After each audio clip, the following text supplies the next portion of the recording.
सौंपे। चौथा और बहुत महत्वपूर्ण, हाथ जोड़कर विनती करना चाहूंगा, restore indexation on long term capital gain. Ma'am, पूरे दुनिया में इन्वेस्टर्स को इन्वेस्टमेंट्स करने के लिए, प्रमोट करने के लिए इंसेंटिवाइज किया जाता है। इस देश में इंडेक्सेशन हटाकर हम इन्वेस्टर क्लास को डिसइंसेंटिवाइज कर रहे हैं इन्वेस्ट करने के लिए। इंडेक्सेशन हटाना टैक्स लगाना नहीं है, इन्वेस्टर्स को पीनलाइज करने जैसा है। मैडम, मैं बताना चाहता हूं, inflation ravages the value of money.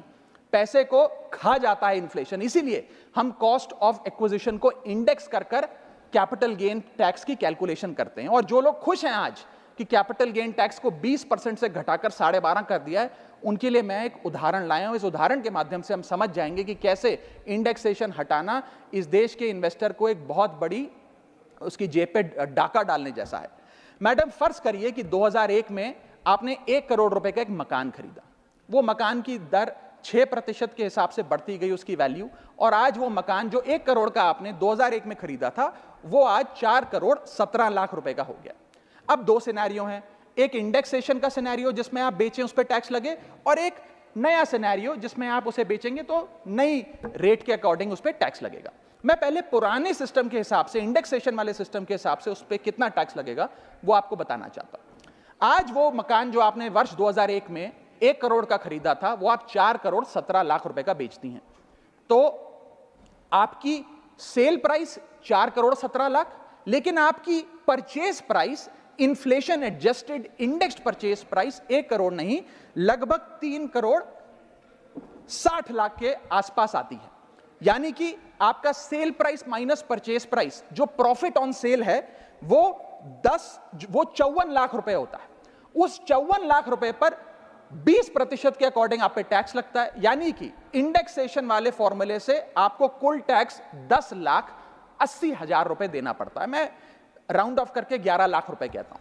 लेकिन जो नई व्यवस्था है जिसमें इंडेक्सेशन आपसे छीन लिया गया है, उसमें sale price 4 crore 17 lakh, cost price 1 crore, मुनाफा 3 करोड़ 17 लाख, उस पर 12.5% टैक्स, यानी कि टैक्स कुल मिलाकर आपका बनता है 39,62,000। यानी कि नई व्यवस्था में वही 1 करोड़ का मकान अगर आप बेचेंगे आज 4 करोड़ 17 लाख का, तो आपको लगभग 40 लाख रुपए टैक्स देना पड़ेगा, और पुरानी व्यवस्था में आपको मात्र 11 लाख रुपए टैक्स देना पड़ेगा। यानी कि 40 माइनस 11 लगभग 29 लाख रुपए का एडिशनल टैक्स आपको देना पड़ेगा मात्र 1 करोड़ रुपए के प्लॉट की सेल पर। यह है इंडेक्सेशन का खेल। इसीलिए indexation long term capital investments के लिए अति आवश्यक है। मैं सरकार से अनुरोध करूंगा कि उसे ना हटाएं, और आज मैं इस सदन में भविष्यवाणी करता हूं, अगर आपने इंडेक्सेशन वापस लागू नहीं किया तो 3 चीजें होने जा रही हैं इस देश में।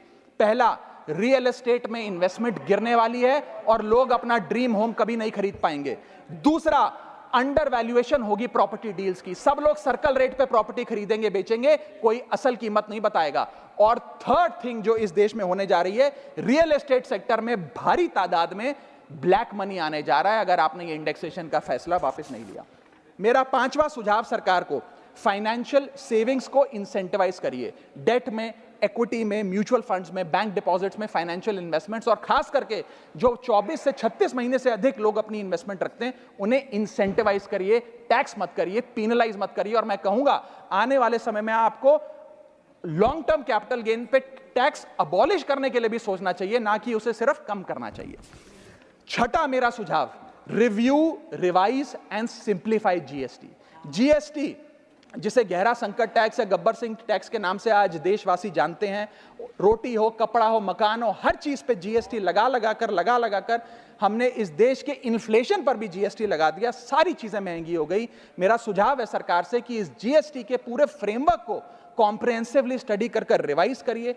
एक्सपोर्ट ओरिएंटेड सेक्टर्स में जीएसटी कम करिए ताकि हम ग्लोबली कंपेटिटिव बन सकें। एसएमई सेक्टर जो नौकरियां देता है, छोटे उद्योग हैं, उसमें जीएसटी कम करिए। और एसेंशियल कमोडिटीज, दूध, दही, चावल, रोटी, चावल, आटा, उस पर कम से कम जीएसटी विड्रॉ करिए। मेरा 7वां मेरा सुझाव, गिव मोर टू